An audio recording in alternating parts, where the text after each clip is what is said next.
Hello, my name is Ronald Gascon, and I'm an independent candidate for the office of President of the United States. Do you know that half of Americans have no interest in politics and do not or cannot vote?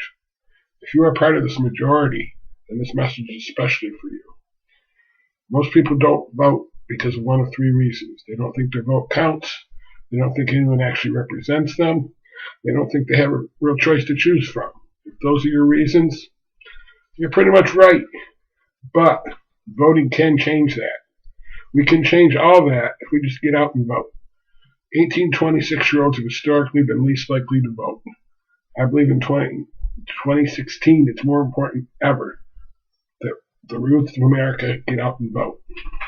Why, you ask? Because they're suffering from a backdoor draft called poverty.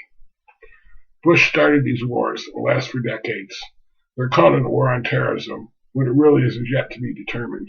You have to wonder how many bad things do we need to get before you decide to vote. Let's talk about polls. This entire election cycle has been about polls, polls, and polls. Everybody wonders why the polls go up and down. Are people so fickle that they keep changing their minds during the election cycle? Of course not. The reason the polls change from day to day is that different people are being polled.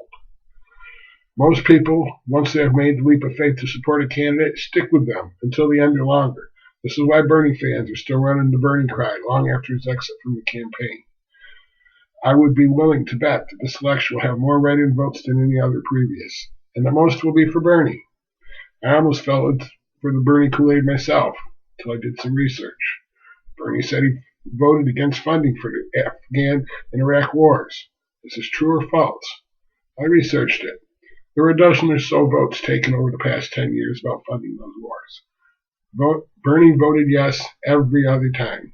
6 times for, 6 times against. Did Bernie lie when he said he voted against the war? Technically, no. But he sure deceived us in making a statement and lost our respect for me and anyone paying attention to what he was saying. If you decide you're going to vote by polling results, then you're not making a selection. You are just being a loyal sheeple.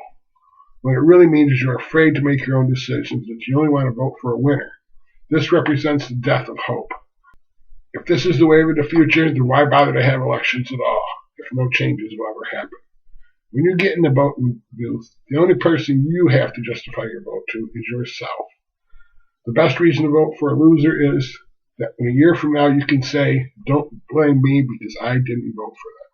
Jill Stein is the activist candidate.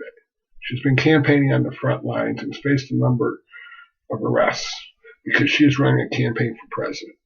I think there is something un-American about arresting and jailing candidates.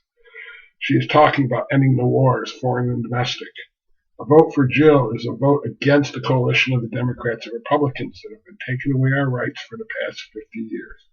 Jill is the only hope that we can escape from the Republicans and their ridiculous policies.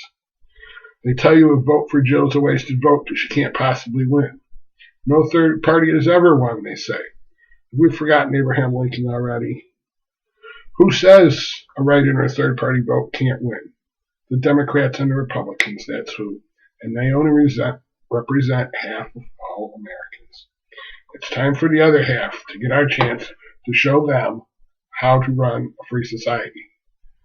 Now, common belief is that a Democrat or Republican can only win elections. The office of president, the USA, has been held by members of the Federalist Party, the Democratic Republic Party, yes, they used to be one, and some argue still are, and the Whig Party. 60 years ago, the common belief was no woman or black person could ever be president, and no Catholic could ever be president. Today we scoff that any common man could be president. You must be a college-graduated lawyer to get elected. Well, what about JFK, Catholic president? What about Obama, black president? Everybody says a bearded man cannot be elected. It hasn't happened in 120 years, but every president from Grant to Chester Arthur wore a beard. Will a bartender, a tailor, or a 100-pound weakling ever be president? Or a cripple? Already happened. Abraham Lincoln was a licensed bartender. Andrew Johnson was a tailor. Andrew Johnson was only 5'4" and never weighed over 100 pounds. Franklin Delano Roosevelt was confined to a wheelchair. They say a obese person could not be elected, yet William Taft was well over 300 pounds. And who would have thought that a movie star could be elected before Reagan took to the office?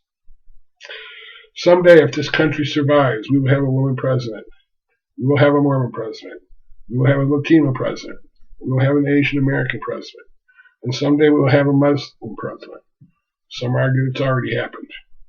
So, when someone says that it just can't happen because it's never happened before, tell them before George Bush Jr., the Supreme Court never decided an election. Vote for Jill, because she is the only opportunity for a real change.